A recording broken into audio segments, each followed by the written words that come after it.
YouTube, again, we're back with another one, okay? So the agenda for today is, what is the best way to build credit from a bankruptcy? The best way to build credit from a bankruptcy and how to remove negative item from your credit report. Okay, so why don't we talk about it?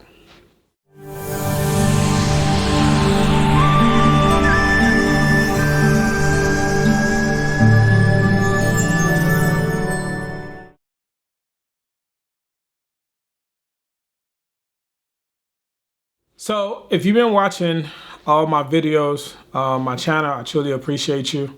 I want to say thank you from the bottom of my heart, okay? So if you haven't subscribed and you like that type of content, please consider subscribe because it will definitely help the channel grow.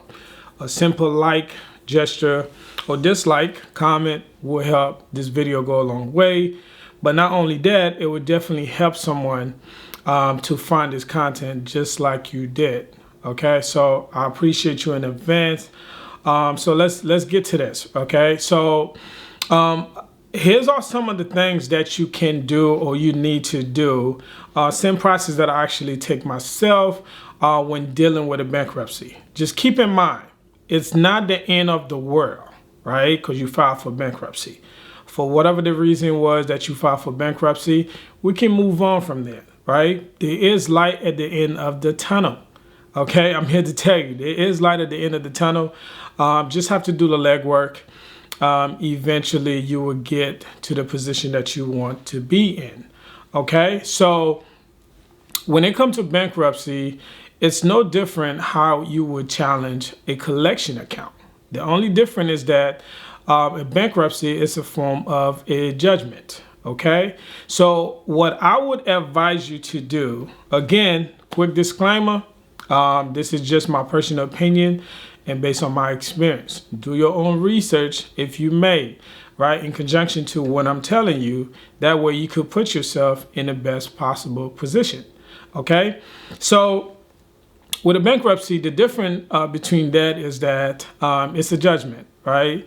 So what you probably going to need to do is to possibly go down to your courthouse, go to records, and get that particular records for the bankruptcy. Okay, so the court go through different databases, not the credit bureaus, right? They go to different databases. This is where they house this information. So you would need to go down to the courthouse, get their particulars in regards to the bankruptcy. If you don't already have it, because I don't know if you hired a lawyer to help you with that. So you might already have that paperwork. Okay, and from that point, what you would need to do, what I would advise to do, okay, this is just my opinion, but what I would advise to do for you to go to LexisNexis. That's one of the other databases that the court uses to house your information because it's a judgment, it's public record.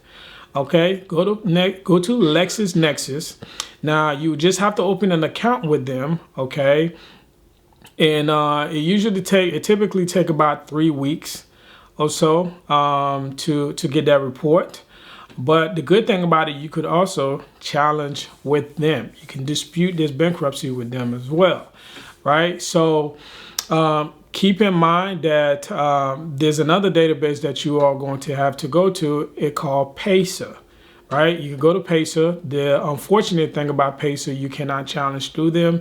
You can only get the report from them. So now you got the report from the court, okay? And you went to the source, which is the court uses, which is LexisNexis and PACER, and got the same records from them. The reason you want to do that, you want to do a stare compare to see if there's any inconsistency between the three reports, because if the court uses them to house the information because it's public records, why would you have a different information from what the court give you, from what PACERs have, and from what LexisNexis have? If the information is different, you may be in it to win it, right? Because you could challenge with LexisNexis, right?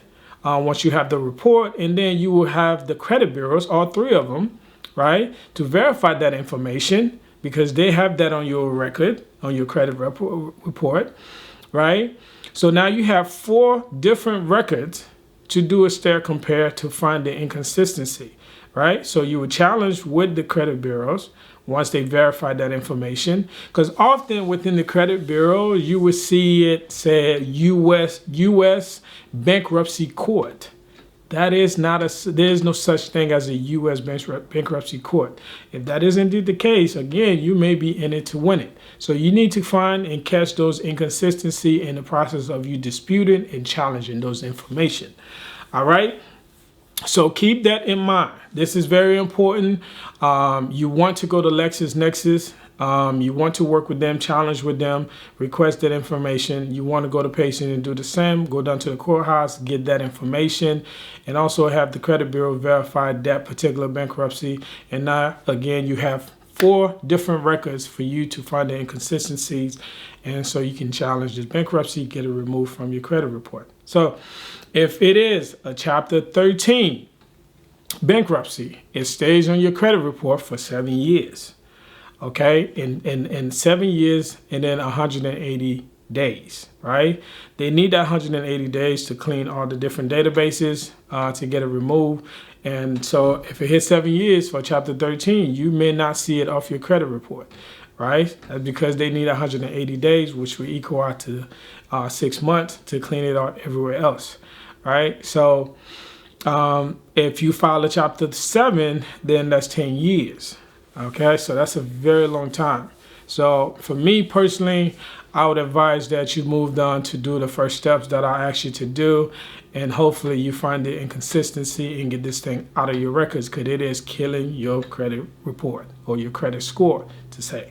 So the second thing that I have for you guys is how to remove negative item from your credit report. Well, everyone is a case by case, right? You know, you could have a different variety of negative items from your credit report than I do and then the next person does. It all depends on what you have on your credit report. And the best way to go about doing that is to simply get yourself a detailed credit report. Now, if you don't have one and need one, I will definitely put a link in the comment and in the description. And all you have to do is copy it and paste it into your browser. It is 100% free. It's a detailed one. It's the same one I actually use for myself and other people that I deal with. Get you a free credit report, and it's a detailed one. As I state, that's the first thing you are going to need to remove negative items from your credit reports. You have to know what's in it. We have to know what's in your credit report. So, for example, if it's late payment, understand that if it's late payment, this is not a credit bureau issue as of yet.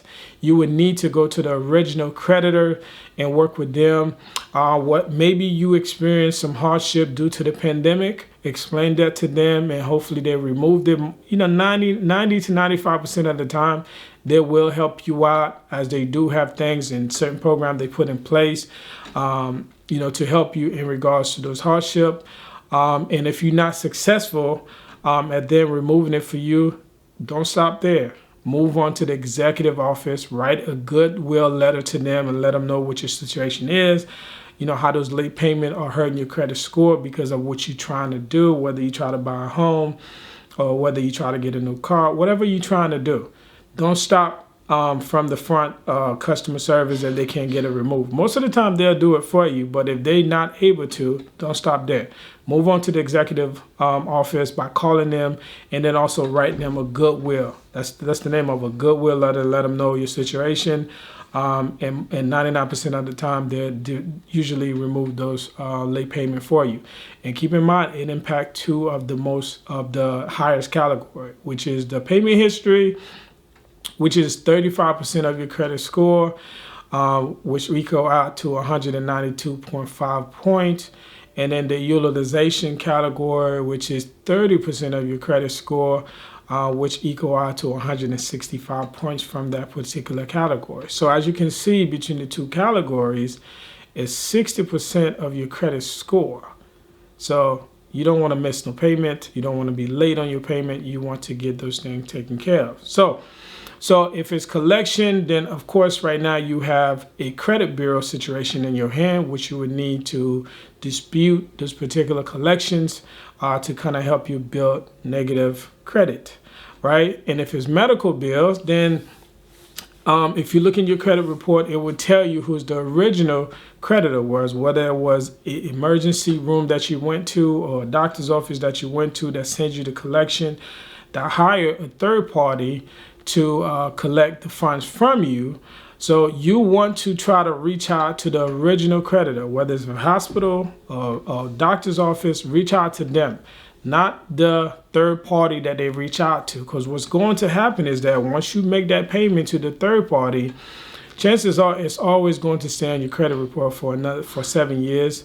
If you pay the original source, which is the original creditor, that's only for medical bills. Keep in mind, if you pay the hospital or the doctor's office billing department, then by law, they have to call the third party themselves and get it removed from your credit report. Okay, so you don't want to wait for 7 years. That's the trick you can use to get that in there. So there's just a variety of different things you can do to remove negative item from your credit report. Again, I just give you a few examples because I don't know what's in your credit report. I haven't seen it, so I can't really advise you. But I thought, I'll take some of the most ones that you see more often in credit reports and kind of break it down on how you will go about fixing those things. All right, so that's all I have for you in regards to bankruptcy and remove negative items from your credit report. Again, if you haven't subscribed, please consider subscribe. And if you need a detailed credit report, look in the comment. I will drop one in there for you. And if you want to talk into more detail because you have a different credit issue, you could always schedule a time. It's free, 30 minutes. I'll sit there and speak to you and kind of help you the best way I know how to. Okay, all those links will be on the description of this video. Check them out. Please like the video if you like the content. Please consider subscribe. It will greatly help this channel to grow. I appreciate your time. Thanks.